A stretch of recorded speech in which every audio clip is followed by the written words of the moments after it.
Supacell's third episode opens with Taser striking up a bargain with Crazy to battle Masher one-on-one after the dealer accuses him of taking the cocaine.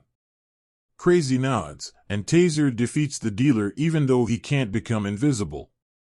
Since Tiny was the one who arranged the transaction, Crazy shoots him while the Tower Boys celebrate. Michael tries out his teleportation in the interim, but he is unable to alter time. Dion, on the other hand, demonstrates her social work background as she goes to Taser's house to discuss Kimmy amusing with his grandma. Yes, Kimmy is the mother of Taser and the person who was slain at the beginning of the show. Concerned Mrs. Amusin admits that Kimmy fled because she was acting inhumanely and wanted to change. Kimmy used to speak with her once a week, but he hasn't been in contact for the last 2 weeks. In another scene, Sabrina falls victim to an MRI scam and is taken aback to find that she's okay. She is still in a state of shock from her abilities, though, and this nearly kills a patient. She flees in fear and nearly crosses the street before Andre intervenes to save her. But for now, that's the only way they communicate. It appears that Andre and AJ are enjoying themselves. The topic of Andre's father, who has sickle cell disease but he does not, comes up. Just a coincidence? AJ spots his buddies from Crazy's group as they make their way to Aisha's. Andre attempts to ask Braggs, the second dealer, to avoid AJ once he enters. He gets made fun of by the group, and as he leaves, his eyes sparkle. There are others they have enraged besides him. Taser regrets Tiny's injury, and the Tower Boys intend to kill Crazy.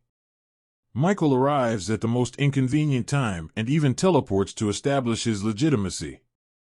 However, a furious Taser has no desire to converse with him. Michael is anxious about this since he has to make his mother's appointment at the Health and Unity Center for her sickle cell therapy. He then focuses on Rodney, who is seen yelling at Gabriel about how he should have paid more attention to Rod when the child tried to sell him some marijuana. After leaving his house to go see Rod, Michael spends the entire day waiting and inquiring but gets no response. However, as fate would have it, someone eventually advises Michael to text Spud if he wants marijuana. Rod is busy demonstrating his abilities to Spud in the interim. Even when he bangs his head, he recovers right away.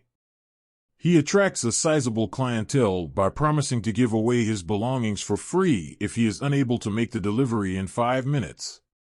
He ignores Spud's warnings that the government is going to catch him and use him in tests. Spud turns out to be correct, as we witness the covert facility observing Rod through CCTVs and preparing to apprehend him. Sabrina, on the other hand, is still shook. Crazy, Charlene's violent ex-boyfriend, stops by, but her troubles don't stop there. I suppose there is a connection of some kind between all the superheroes after all. To Sabrina's dismay, Crazy showered Charlene with presents and compliments, and she gave in a lot. Onyx and Sabrina go along to watch Crazy, and they arrange to meet in Gabriel's club. In the meantime, Andre picks up John's automobile to finally demonstrate his abilities to his former co-worker. In another scene, Dion tries to inform Mike about Kimmy and the posts she's seen on the internet about people with abilities and luminous eyes. Mike attempts to talk her off of looking into the whole matter because he fears that she will find out about her death. However, he takes the incorrect approach when he lashes out at her and leaves to see Rod. He reaches Rod in time to see him attacked by a cloaked figure brandishing a flame. Rod is taken aback as they teleport to Onyx. You guessed it, there are other people at Onyx. Sabrina is still not feeling well and is experiencing vertigo in the club's restroom. In the meantime, after Crazy makes fun of her, Charlene becomes interested in a man named Kadeem. Kadeem and Charlene flirt outside, but he becomes aggressive when she tries to enter. He glows in the eyes and appears to levitate, but Sabrina tosses him against the wall, killing him quickly. When a tracker in his arm glows, the facility knows he's passed away.